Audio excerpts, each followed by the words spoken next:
अस्सलाम वालेकुम रहमतुल्लाहि व बरकातहू। डियर फेलोज, जिनका last time law admission test pass नहीं हुआ था और जो लॉ एडमिशन टेस्ट के एस्पायरेंट्स हैं उनके लिए गुड न्यूज़ है।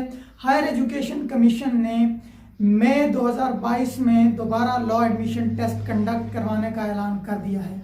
25 अप्रैल उसमें अप्लाई करने की लास्ट डेट है और 15 मई को जो है वो लॉ एडमिशन टेस्ट कंडक्ट करवाया जाएगा। लेकिन जिस तरह पहले होता आया है कि हर बार लॉ एडमिशन टेस्ट 5-10 दिन डिले के साथ होता रहा है, तो मे भी इसमें भी डिले किया जाए। लेकिन जितना डिले होगा वो लॉ एडमिशन टेस्ट के एस्पायरेंट्स के लिए फ़ायदा है, उनको तैयारी करने का मौका मिल जाएगा। अब देखें, लॉ एडमिशन टेस्ट को क्रैक करना कोई मुश्किल नहीं है। जब हम किसी चीज़ को अपने कंट्रोल में रखते हैं तो वो हमें फ़ायदा देती है, लेकिन जब कोई चीज़ हमें कंट्रोल करना शुरू कर दे तो फिर उसके नुकसानात वाज़े होना शुरू हो जाते हैं। यही मामला हमारे साथ हो रहा है। लॉ एडमिशन टेस्ट को हमने अपने कंट्रोल में रखना है, अपने माइंड को इसी तरह से तैयार करना है। देखिए, लॉ एडमिशन टेस्ट को बड़ी बात नहीं है, ये इंटरमीडिएट लेवल पे हो रहा है। इसमें कुछ CSS के क्वेश्चन आपसे नहीं पूछे जा रहे जो आपको परेशान कर रहे हैं। ये इंटरमीडिएट लेवल के ही क्वेश्चंस होंगे और नॉर्मल क्वेश्चंस होंगे। अब मैं आपको इसकी स्टडी स्कीम बता देता हूं। जब आप स्कीम को समझ गए तो गेम चेंज हो जाएगी और आप लॉ एडमिशन टेस्ट को क्रैक करने के काबिल हो जाएंगे। देखें, लॉ एडमिशन टेस्ट के दो पार्ट्स हैं, एक सब्जेक्टिव और दूसरा ऑब्जेक्टिव। जो सब्जेक्टिव पार्ट है वो 25 मार्क्स का है, इसको हम बाद में डिस्कस करते हैं। पहले आ जाएं जी ऑब्जेक्टिव पार्ट के ऊपर। ये 75 मार्क्स का है। इसमें 20 नंबर की इंग्लिश है। इंग्लिश में सिनोनिम, एनोनिम और जो है प्रपोजिशंस वगैरह होंगी। जिसकी थोड़ी सी भी टेंसेस के ऊपर ग्रिप है तो वो इसमें 20 नंबर में से 15 नंबर 18 नंबर तो इजीली ले जाएगा, और जिसकी टेंसेस के ऊपर ग्रिप नहीं है वो भी 10 नंबर तो मैक्सिमम या मिनिमम ले ही जाएगा। तो ये हो गया हमारा इंग्लिश का पोर्शन।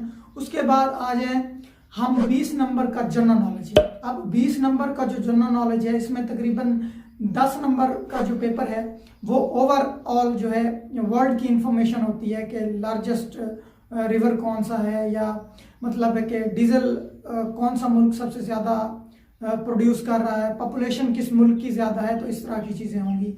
और जो 10 नंबर का है, यानी हम जनरल नॉलेज की बात कर रहे हैं, 10 नंबर तो ये चीज़ होगी। 10 नंबर इसमें से हमारे इस्लामिक स्टडीज़ के रिलेटेड होगा और पाक स्टडी के यानी पाकिस्तान के रिलेटेड होगा। तो ये 20 नंबर हमारे जनरल नॉलेज के कवर हो सकते हैं, और साथ ही साथ 10 नंबर की पाक स्टडी और 10 नंबर की इस्लामियात भी हमारी इसी के साथ कवर हो जाएगी।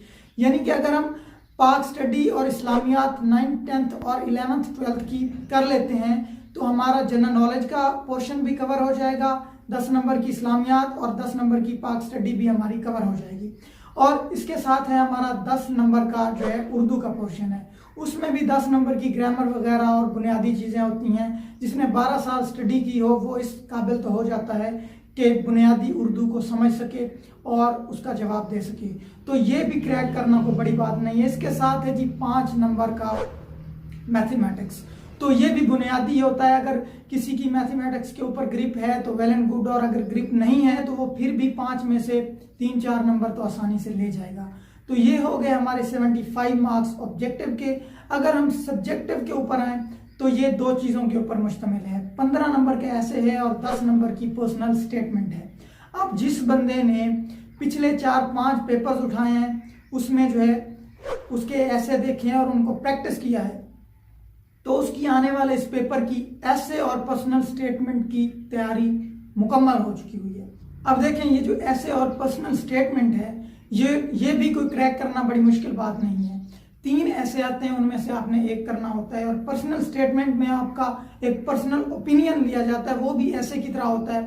तो आप अगर पिछले 5-6 पेपर्स उठाते हैं, उनकी पर्सनल स्टेटमेंट और उनके एसेज लिख लेते हैं और उनको फिर बार बार प्रैक्टिस करते हैं, उनके लिए आप जो है वो नॉलेज इकट्ठा करते हैं, तो आप ये क्रैक करने के काबिल भी हो जाएंगे। अब जिस तरह हमारी सियासी सूरत हाल है, आईनी सूरत हाल बनी हुई है, तो अगर आप इसके ऊपर एक नज़र दौड़ा दें, क्योंकि अगर 3 ऐसे आते हैं तो उनमें से एक तो कंफर्म होगा हमारी इस बुनियादी मौजूदा सूरत हाल के ऊपर, तो उस चीज़ को क्रैक करना भी हमारे लिए बिल्कुल आसान हो जाएगा। तो आपको इसको सीरियस लेना है थोड़ा सा, लेकिन उसको अपने ऊपर हावी नहीं कर लेना। जब आप फ्रेश माइंड के साथ स्टडी करेंगे तो ये सारी चीज़ें आप आसानी से कवर भी कर सकते हैं और लॉ एडमिशन टेस्ट को क्रैक भी कर सकते हैं। आपको परेशान होने की ज़रूरत नहीं है। आई बटन के अंदर लिंक मौजूद है उस वीडियो का जो कि लॉ एडमिशन टेस्ट को क्रैक करने के बारे में बनाई गई है।